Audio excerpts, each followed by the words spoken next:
Then Carol showed me this show Hype House on Netflix. Yes. And after one episode, we watched it together. I hadn't watched it. I was like, let's just see what this is. You put it on and I was like, being me, I'm like, I feel like you're casting like blame. No, you put it on. I put it on, but I was like, I need to watch this. I need to see what this is about.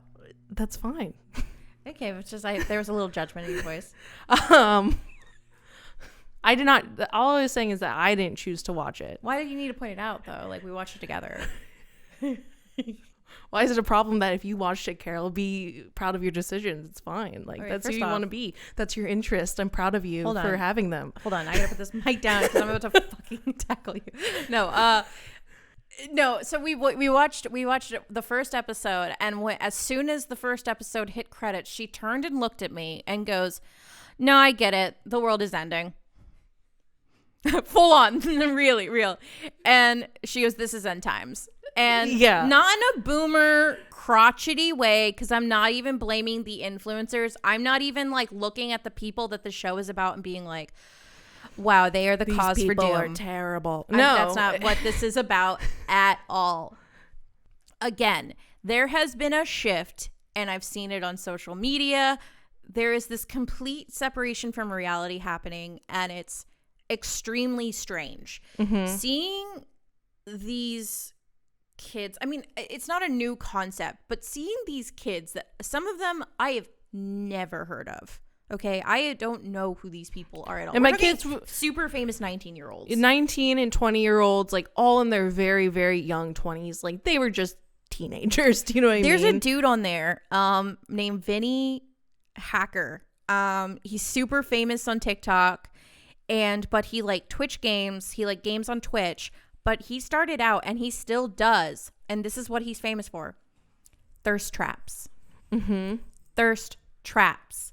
Thirst trap TikToks. He is 19 years old doing thirst traps. So yeah, this kid has like, he's famous for thirst traps. There's another guy who like Alex Warren, who I know was like part of the Jake Paul crew back in the day when he had his whole, I don't even remember what they were called, but they had like basically the Paul brothers kind of created this like start a house fraternity of influencers that's sort of like an incubator. This has been like, this has been around since like Vine days. Yeah. So this is just like the TikTok iteration of it. And now it's like, it's always been young kids, but it's like these like people have like 20 million followers. And like, we're talking insane like, amount of people watching. We're talking like also about immense amount of wealth too that they garner in less than a year.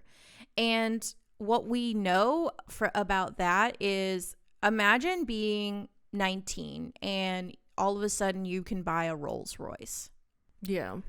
I don't know. Whatever, that's a whole thing, like whatever, how they manage their financials and stuff. I just think that like this, like, I don't know. I worry about them as well, because I feel like that definitely does something to you developmentally. They're so young. They have so much money, whatever. My whole thing, though, is that because of this world of social media, you have these kids talking about cancel culture and being so worried about being canceled. Like they literally talk about how worried they are about being canceled. Also, the level of plastic surgery that these people have, like seeing, like, no shade, but seeing Nikita Dragon like on camera versus what I've seen on Instagram was shocking. Yeah. I saw Ariel, who's like the famous makeup artist who does Kylie Jenner's makeup. He also does Nikita's makeup. I've only seen him on Instagram. Seeing him on camera, I was like, whoa. Like, that is not, like, a lot of these people, I'm like, that is not the person I see online. Yeah. And it's like, again, the separation of like identity, reality, like, who am I when I look in the mirror? And it's like, but who am I when I look at them through when they're looking at me through a black screen? And it's like creating and cultivating this reality from social media. Yeah. And they live in it. and it fosters this society, and then you have like an entire society of kids watching them. Millions and millions of kids watching them and being obsessed with them, and it's right. Like, it's just weird. It's like weird. You know, their audience is all mostly kids, and like I'm like, why did I think, like, when I watched it, I'm like, this is end times? I'm like, it's just like, if this is what kids are watching and this is what they're looking up to, like, oh my god, I get why they're shifting now. I get, like, if like these are your idols, and it's like all like these beautiful, like these young girls who are like 16 or 17 when they get famous, but they're already look beautiful.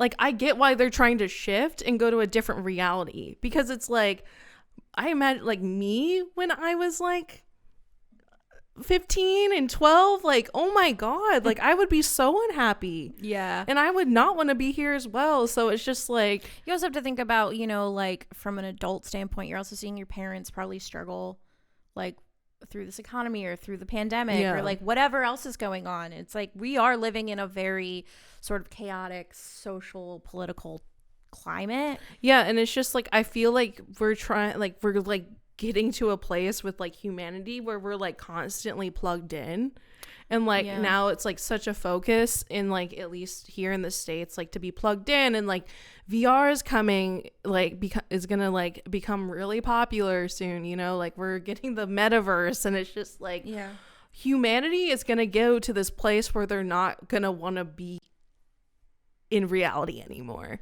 And like, it's like, what are we gonna do then? And I'm just like, you know, it's just like, now I see why. Like, it's like, now it's just like, yeah, we're end times. I hope it's not like that. Like, you know, the optimist in me is just like, yeah, that's only gonna be some people, but it's just gonna be like, so like, I mean, that's gonna be the pop culture mainstream. Do you know what I mean? And like, those kids are the pop culture in the mainstream. Like, like millions of eyes are on them. Yeah. Millions of eyes are on these kids just doing thirst traps or like doing crazy pranks or like, you know, like, it's just like, okay. And it's just like, this is what they aspire to. And it's like, all they're seeing is just like fake beauty and perfection. And just like, that's what the main focus is on. And it's just like, it's not good for like the mental health. Like I said, I would not want to be a kid now. I don't even know what it would be like I can't even like understand it, because again, like, when I was these kids' age, like,